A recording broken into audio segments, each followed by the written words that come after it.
Well, next is the negative re-cross-examination of affirmative. Turretinfan, you have 10 minutes to re-cross-examine Mr. Albrecht. You may begin when you're ready. All right. Well, at the beginning of my time here, I thought I'd give you a quick reference. William Webster wrote an article in which he discusses this. His article is called Forgeries in the Papacy, the Historical Influence and Use of Forgeries in Promotion of the Doctrine of the Papacy. And he provides the summary that, with the exception of the last reference to Chrysostom, all of Thomas, referring to Thomas Aquinas, references cited to Cyril of Jerusalem, Cyril of Alexandria, Chrysostom, and the Council of Chalcedon are forgeries.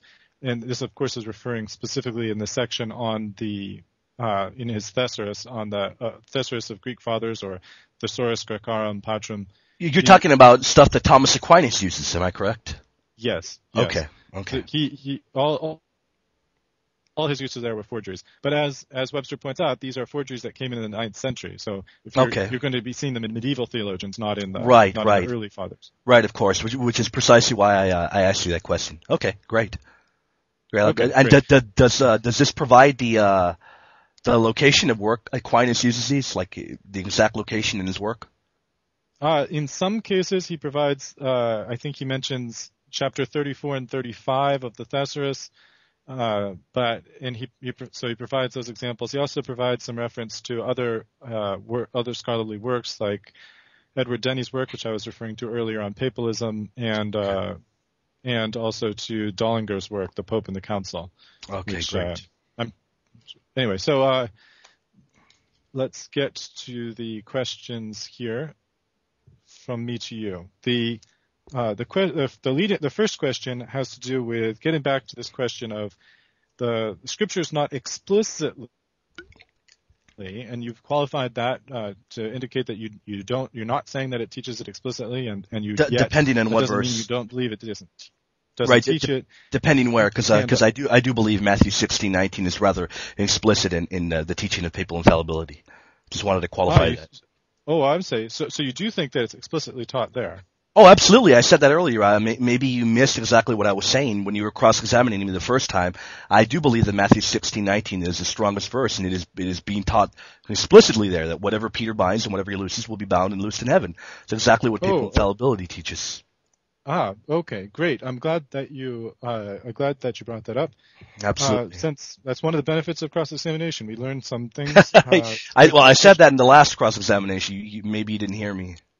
Perhaps not. Perhaps I didn't hear you. Right. So the question then for you is, in Matthew 16:19, where's the reference to any successors of Peter?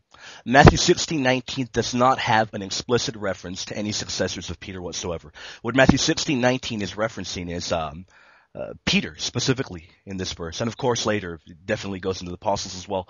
But this verse does not have anything dealing with apostolic succession or anything of the sort. We would have to go to another verse if we would want to establish apostolic succession, and I'd be glad to do that if you'd be interested in that. No, not especially. I mean, you're welcome. You'll have a conclusion statement to establish your case, but right. You had the constructive too, I guess, but right, yeah. So this would be in your interpretation. This is referring to infallibility when it says that he binds. Yes. So maybe you didn't hear me, but Gasser himself in his explanation, he brings this verse up the most. Brings it up over 48 times in various usages as well of the fathers. Of course, it's not my cross-examination time or my time to speak, so I'm not going to go. Right. You'll have it in just a second, unless you want me to read it. No. In fact, I think what would be interesting is if it means that infallibility, if it implies infallibility, then why doesn't that apply to discipline? Why only faith and morals? What do you mean by discipline? In what sense? Could you clarify that? In the sense of discipline, an individual that is out of line? Do you mean that?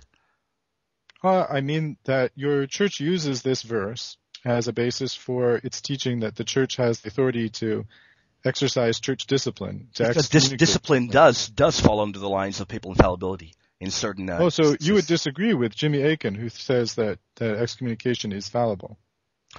Depending on what area, if an individual is excommunicated by a church council I don't know exactly what Jimmy Akin is referring to there. If you want, you can read it out loud.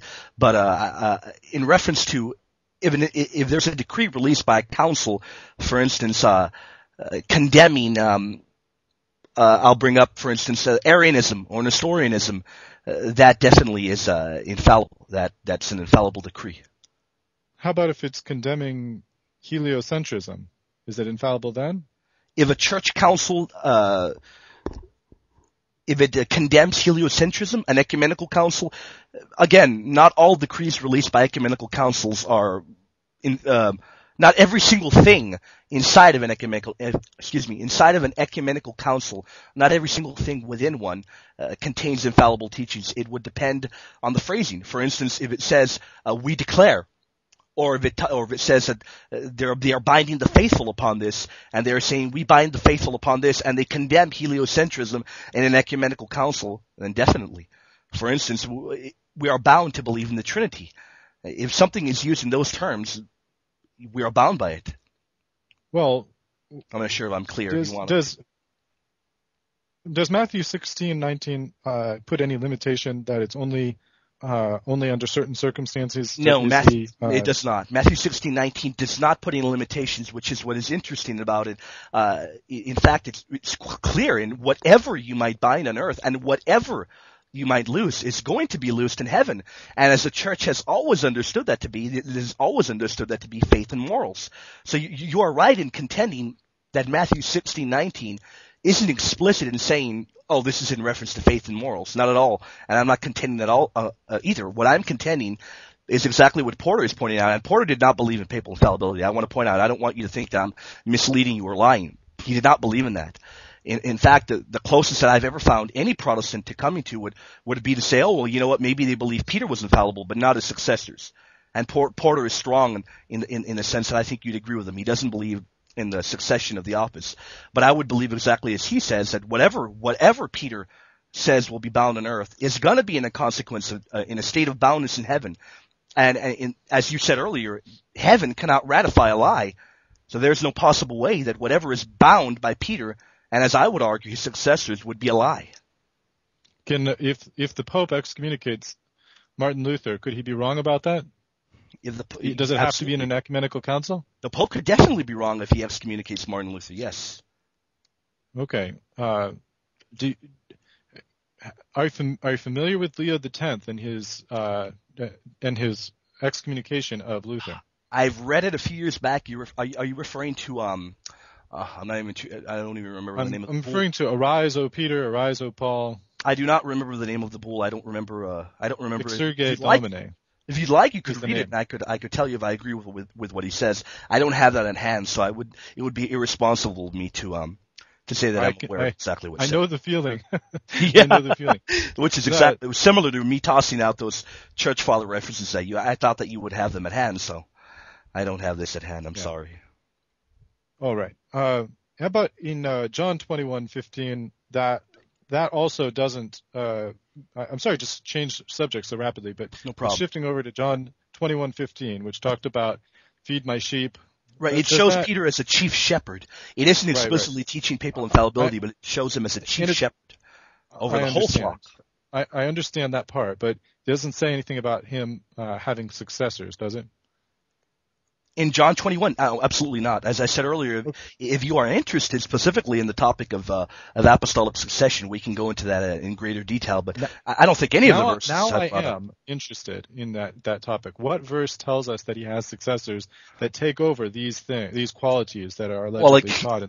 Again, I think you're asking for something. You're asking for the whole qualifier. You're asking for a verse that says the papacy, the bishop of Rome, must have successors, and they must have all these qualities. There isn't a verse that you're going to find that teaches that explicitly. But one verse that I specifically... No, that was my point. Yeah, that was my point. I was asking you to just acknowledge that there isn't a verse that says that. Oh, okay. I thought that you were... I thought you were asking me to give you a verse that teaches that. No, there is not one that teaches that. I would argue that there are verses that teach the perpetuity of the church, and verses that teach apostolic succession, which would mean filling, the office remaining filled till the end of time. And of course, since the papacy, as I would argue, is an office I believe that the Scripture is quite clear that the office of a bishop must remain filled, be filled. So, okay. And is it possible for God to preserve His church without papal infallibility? Is it possible? absolutely. If, for instance, would the church be preserved if, let's say, all of the popes died, and there's a few remnant of individuals alive? The church would still be in existence. There's no doubt about that. We don't need to have papal infallibility in order for the church to be preserved. As I said, the scenario that I gave, let's say that the church has been reduced to a mere remnant. There's maybe 2-3 people at hand, and there's nobody alive that was in the line of the papal successors. And that would be an explanation for that. I don't know if that's what you wanted or if your question was different. No, and I think that we're out of time now, so you can cross-examine me.